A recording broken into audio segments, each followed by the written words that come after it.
Hi guys, this is Chili Prepper coming to you with another video. Today I'd like to talk to you a little bit about survival gardening. That's a pretty broad area to discuss, and so specifically I wanted to talk to you about how to select the right kinds of seeds for a survival garden. I think most people think that gardening is a relatively easy thing to do, that you're just going to be able to pop your seeds in the ground and wait a couple of weeks and have something to eat. It just doesn't work that way. At least not in my experience. So I wanted to talk to you about how to go about getting the right seeds for your food storage to put away for an emergency, and then how to make sure you're able to save those seeds and actually use them to plant gardens the following year. There are basically two types of seeds. There are seeds that are called hybrid. That means they were kind of engineered. They took two or more different kinds of seeds and crossbred them to produce certain characteristics like drought resistance or productivity, to increase productivity, or to maybe make the plants small enough to plant in pots. So hybrid seeds are the seeds that you want to avoid because of this crossbreeding. The seeds that you want to include in your long-term storage are called heirloom seeds. Heirloom seeds are also sometimes referred to as open pollinated or non-hybrid seeds.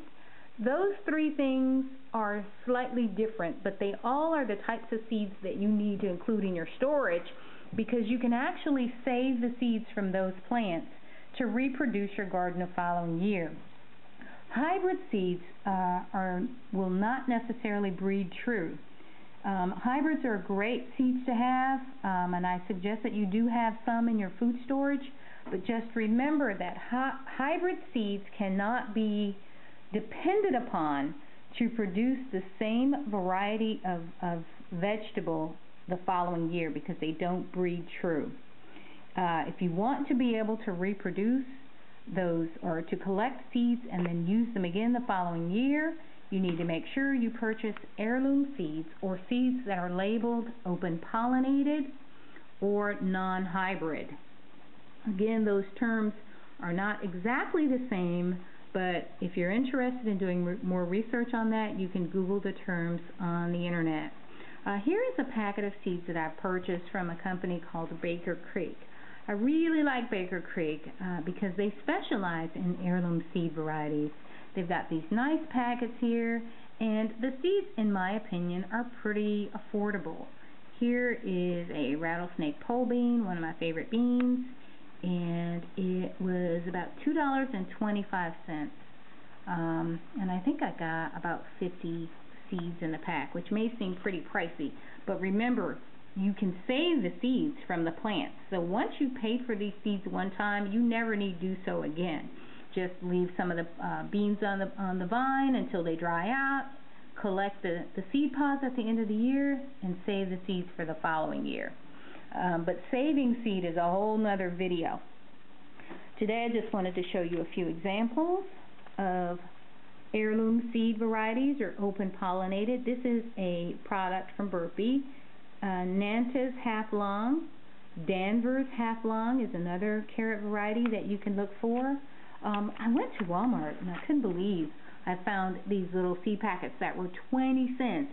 You notice that I put the date on there. I put the month and the year that I purchased the seeds to kind of help me keep track, because the seeds are not viable forever.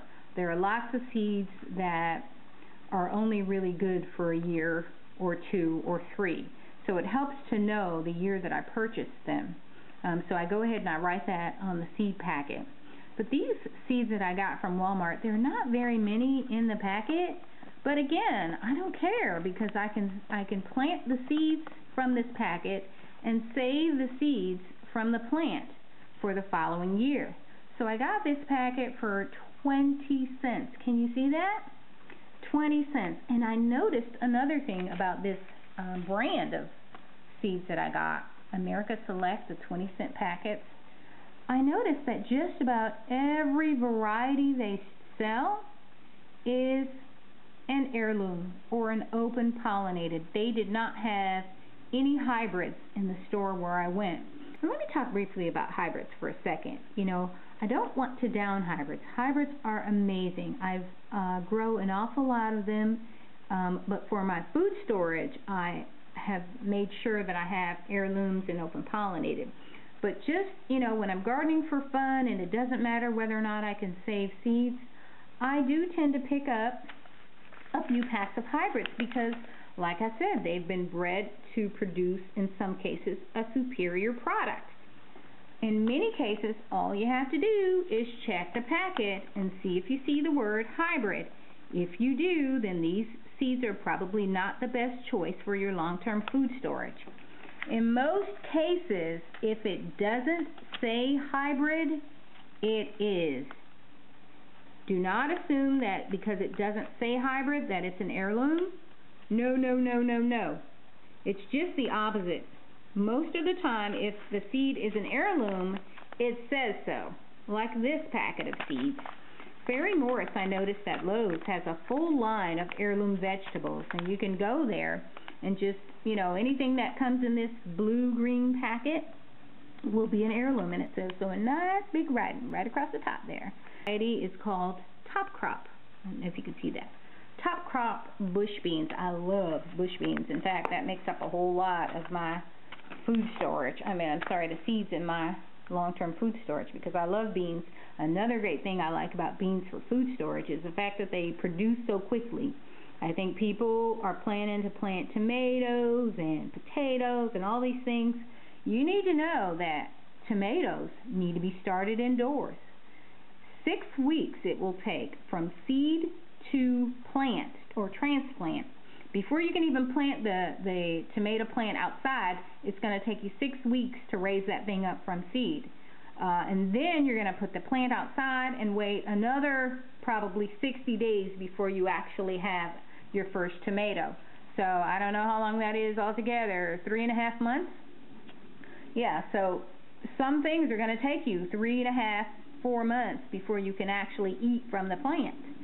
Potatoes are like that. Tomatoes, let me think, there are lots of other things.